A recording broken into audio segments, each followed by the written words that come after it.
call it loneliness, but that is their illusion. A word spoken with pity, with condescension, with the assumption that to walk alone is to suffer. They do not understand what solitude truly is. They see isolation and mistake it for weakness, for misery, for an existence lacking warmth.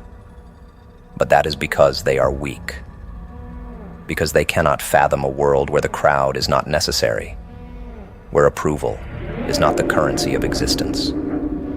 They fear the silence of their own minds, so they drown it out with meaningless noise, with endless validation, with the comfort of numbers. But the strongest have no such fear. The strongest stand alone because they can. Look at history, at the figures they now revere, but once feared. Were they surrounded by friends?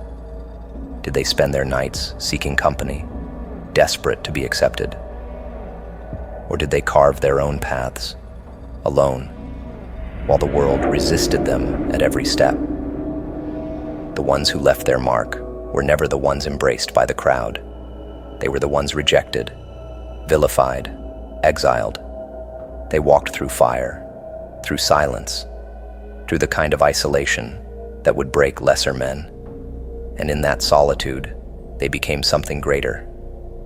Because strength is not built in comfort. It is built in the absence of it. They tell you that you need people, that you must belong, that you must conform, that a man is nothing without his tribe. But they only tell you this because they need people, because they are incapable of standing on their own. They cannot comprehend an existence where one's thoughts are enough, where one's power does not come from external validation, but from an unshakable core.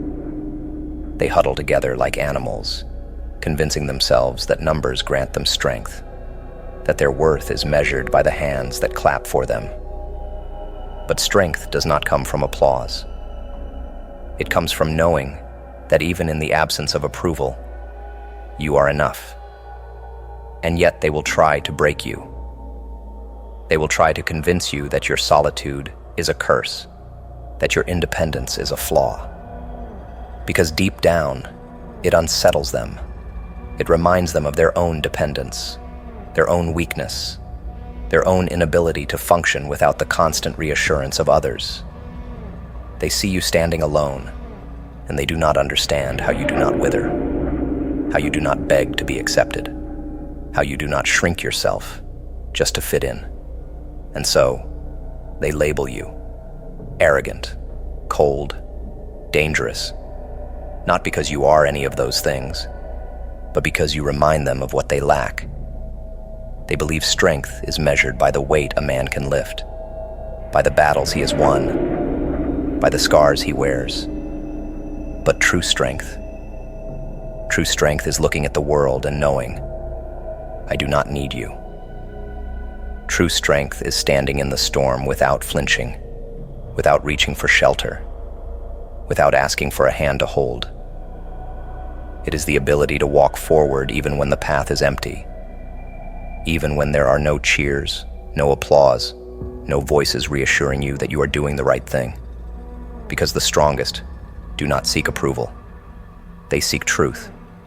And the truth is this: if you choose to rise, you will do so alone. The higher you climb, the fewer will be able to follow. The air at the top is thin for a reason. It weeds out the weak, the dependent, the ones who rely on others to carry them forward. If you crave companionship, if you crave acceptance, you will never reach your full strength. Because strength does not grow in crowded rooms. It grows in the silence of self-sufficiency, in the understanding that no one is coming to save you. Oh, they will claim to support you. They will smile. They will cheer. They will pretend to be in your corner. But watch what happens when you truly step into your power. Watch how their smiles turn to suspicion, how their cheers grow quiet, how their admiration sours into resentment, because people do not truly want strength in others, They want familiarity. They want you to remain reachable, relatable, manageable. The moment you become something beyond them, the moment you outgrow the need for their approval, they will turn on you, because your strength reminds them of their own weakness. And that is why the strongest are always alone, because they refuse to shrink to fit into spaces too small for them, because they refuse to dull their edges just to be embraced by those who do not understand them, because they know that to be truly powerful, one must be willing to walk alone. And if that solitude terrifies you, then you are not ready. You are still a prisoner to the need for acceptance, still shackled by the illusion that strength and companionship can coexist at the highest level. But they cannot. Because the highest level, few can reach it. You must ask yourself, do you want comfort or do you want power? Do you want the warmth of the crowd? Or do you want the untouchable force of self-reliance? Because you cannot have both. A crowd offers comfort, but comfort is the death of evolution. The strongest do not seek warmth in the herd, because the herd survives through stillness, through stagnation, through the illusion of safety in numbers. They huddle together, whispering reassurances to each other, convincing themselves that movement is dangerous, that straying too far is a death sentence. And in a way, they are right, but not in the way they think. To leave the herd is to die, but not in body. It is to die in identity, to let go of the old, to shed the skin that once fit too tightly, to sever ties with a version of yourself that was shaped by the expectations of the many. And for those who fear change, who fear their own potential, that is a fate worse than death itself. The herd is warm, yes. It is comforting. It is easy. It is familiar. It offers hands to catch you, voices to reassure you, rules to follow so you never have to think too deeply about who you are or what you are capable of. It is a cocoon of complacency, a womb of mediocrity, a sanctuary for those who would rather be liked than feared, comfortable than great. But what they do not tell you, what they cannot admit, is that the cost of that comfort is your very essence. You cannot grow in a place that demands you remain the same. You cannot evolve in an environment where change is seen as betrayal. And so, the strongest do what the weak cannot. They leave. To leave the herd is to enter the wilderness. It is to feel the cold bite at your skin, to hear the silence that no longer hums with the voices of others, to stare into the abyss and not flinch. The weak see that abyss and retreat, desperate to return to the warmth of the many, to the place where they never have to be alone with their own thoughts. But the strong step forward. They walk into the void, into the unknown, into the chaos of their own becoming. Because they understand what the herd does not.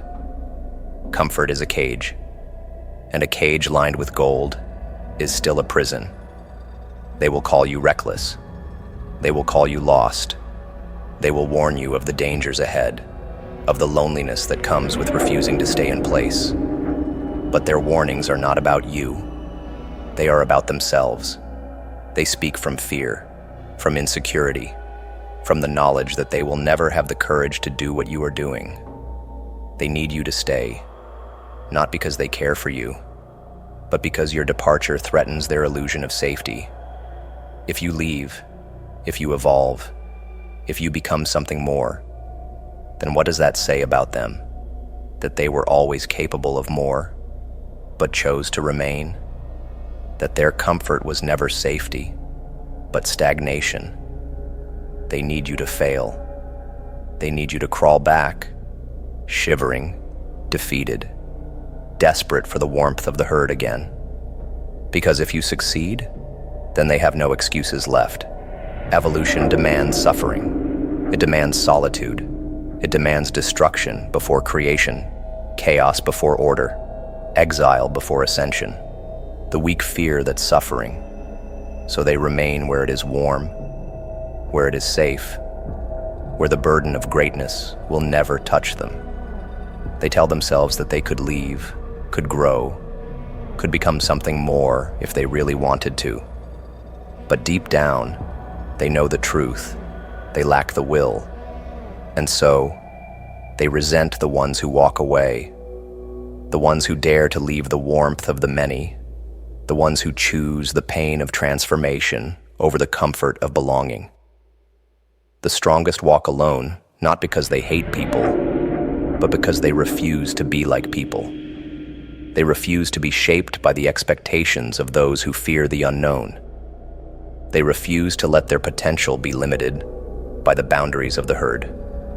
To be strong is to be other, to be something the crowd does not understand, does not accept, does not want to accept.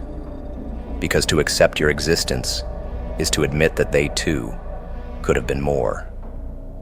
And nothing terrifies them more than that realization.